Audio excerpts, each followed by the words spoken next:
اپنی فکر کرو. یہاں کوئی تمہارے ساتھ لائل نہیں ہے. یہاں سب اپنی اپنی زندگیوں کی بھاگ دوڑ میں لگے ہوئے ہیں. یہاں تمہیں کہیں سے بھی اپنائیت نہیں مل سکتی بھائی. یہاں کوئی بھی تیرے درد کو نہیں سمجھ سکتا. کوئی بھی آ کر تیری تنہائیوں کو ختم نہیں کر سکتا. کوئی بھی آ کر تیرے کندھے پہ ہاتھ رکھ کر تجھے یہ نہیں کہہ سکتا کہ بھائی میں تیرے ساتھ ہوں. سب دعوے، سب جھوٹ، سب فراڈ. مطلب کی دنیا چل رہی ہے، مطلب کا ٹائم چل رہا ہے بھائی.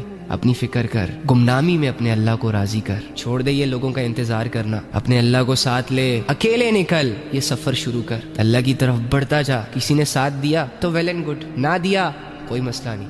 مرد ایسے ہی جیتے ہیں. تجھے اپنی زندگی کی ساری جنگیں خود سے لڑنی ہے بھائی. اس آیت کو دل پہ لکھ لے. وَمَا لَكُم مِّن دُونِ اللَّهِ مِن وَلِيٍّ وَلَا نَصِيرٍ. تیرا رب کہہ رہا ہے کہ میرے علاوہ نہ تو تیرا کوئی دوست ہے اور نہ کوئی مددگار. دوست سمجھ، وہ تجھے اپنا دوست کہہ رہا ہے. اللہ کے بندے، ساری دنیا جہاں کے بادشاہوں کا بادشاہ تجھے، ایک عام انسان کو جس کی کوئی اوقات نہیں، جس کی کوئی ویلیو نہیں، اس سے اپنا دوست کہہ رہا ہے. اس کے بعد بھی تمہیں دنیا سے دوستیاں لگانی ہیں، دنیا پہ بھروسے کرنے ہیں. اور پھر یہ بھی کہہ رہا ہے کہ مددگار بھی میں ہوں تیرا. کیونکہ وہ جانتا ہے جب تو اس کی طرف آئے گا تو تو کبھی سیڈ بھی ہوگا، کبھی ہرٹ بھی ہوگا، کبھی پتھر بھی لگیں گے تجھے، زخم بھی آئیں گے تجھے. مدد کی ضرورت تو پڑے گی، تو پھر تیرا دھیان دنیا پہ جائے گا.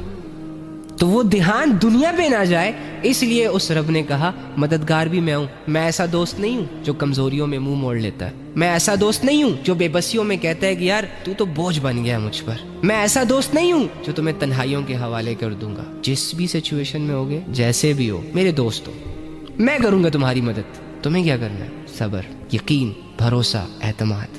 دنیا بڑی ظالم ہے بھائی، یہ تو یقین ہی نہیں کرتی. ساری عمر گزر جاتی ہے ہماری دنیا کو یہ یقین دلانے کے لیے کہ یار ہم اچھے لوگ ہیں، ہم ٹھیک ہیں، ہمارے اندر کوئی عیب نہیں ہے، کوئی برائی نہیں ہے. اس کے باوجود بھی کوئی یقین نہیں کرتا.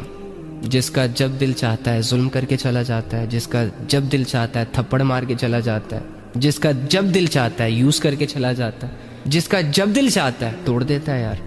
لیکن اللہ تو کہہ رہا ہے وَهُوَ عَلِيمٌ بِذَاتِ الصُّدُورِ. تیرے دل کے بھیدوں کو جانتا ہوں. کوئی ضرورت نہیں ہے مجھے بتانے کے لیے کہ تم کیسے ہو. میں سب جانتا ہوں. اسی لیے تو کہتا ہوں کہ تم میرے دوست ہو. اسی لیے تو تمہاری مدد کرتا ہوں. تو تمہیں تمہارے رب سے اچھا کوئی نہیں جانتا. اپنے اللہ کے ساتھ رہو، محبت کرو اس سے، گہری محبت. لٹا دو اپنا سب کچھ اپنے رب پر. یہ گناہوں کو چھوڑنا تو بہت چھوٹی بات ہونی چاہیے. یہ تو انسان شرم و حیا میں چھوڑ دیتا ہے کہ اللہ تم مجھے اتنا سب کچھ دے رہا ہے، آپ میری اتنی کیئر کرتے ہو، بدلے میں اگر میں یہ گناہ نہ چھوڑوں تو کیا فائدہ میری بندگی کا؟ کیا فائدہ اس دعوے کا جو میں نے کر رکھا ہے کہ اللہ میں اپنی جان بھی آپ کو دوں گا؟ یہ 2-4 بے حیائیاں جو ہم موبائلوں کے ذریعے سے اور چوک چوراہوں میں کر لیتے ہیں، ان کو اللہ کے لیے چھوڑنا it's not a big deal.